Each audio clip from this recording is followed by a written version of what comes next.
কবিতাৰ শিৰোনাম মমতাৰ চিঠি। কবি হেম বৰুৱা। মৰমৰ এয়া মম এডাল জ্বলাই লৈছো, আজি বহু দিনৰ মূৰত তোমালৈ চিঠি লিখো বুলি।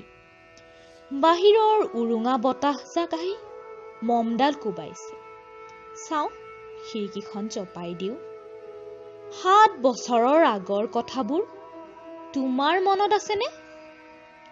আমি যে নতুন জীৱনটোৰ পাতনি মেলিছিলো। মোৰ গাত সেই অচিনাকি নিচা বাৰুকৈয়ে লাগিছিল। সিদিনা আছিল কাতিৰ কুঁৱলীহনা কোমল পুৱা। পদূলিত তলহৰা শেৱালিবোৰ উপচি আছিল, আৰু সন্ধিয়া মই তোমালোকৰ ঘৰলৈ নকৈ আহিবৰ দিনা আকাশৰ মেঘৰ মোহনাত হালধীয়া জোনটো নাওখন লৈ আমাক যে ৰিঙিয়াই মাতিছিল তৰাৰ দেশলৈ।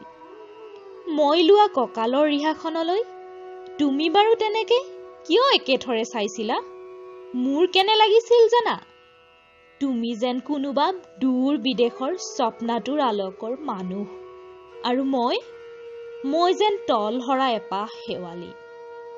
সেইদিনা মন সাগৰত মোৰ এৰি অহা আৰু আহি পোৱা অলেখ ঢৌৰ কঁপনি জাগিছিল।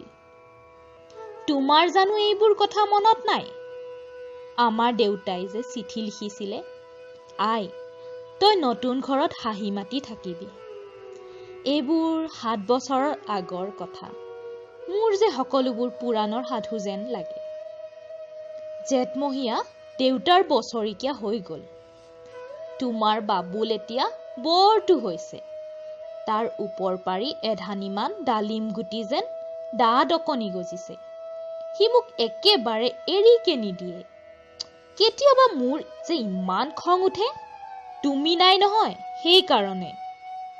সি বাৰু মোৰ বগা হাতযোৰলৈ এনেদৰে তধা লাগি চাই থাকে কিয়?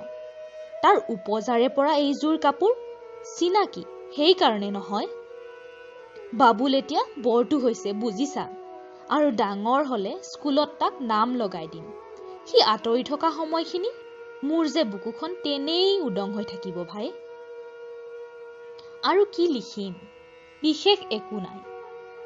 লুমুৰে শপত, তুমি যিদিনা উলটি আহিবা মোক আগতীয়াকৈ জনাবা দেই।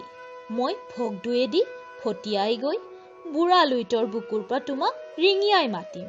তুমি যিদিনা উলটি আহিবা মোক আগতীয়াকৈ জনাবলৈ নাপাহৰিবা দেই। মৰম লবা, ইতি তোমাৰ মমতা। শুন, এইবাৰ বুজিছা মাঘৰ মেজিৰ জুইকুৰা বৰ ৰঙাকৈ জ্বলিছিল। আমাৰ আইতাৰ কলি ছাগলীজনীৰ 2টা পোৱালি জগিছে, এটা সুত বগা আৰু আনটো পখৰা। মমতাৰ চিঠি।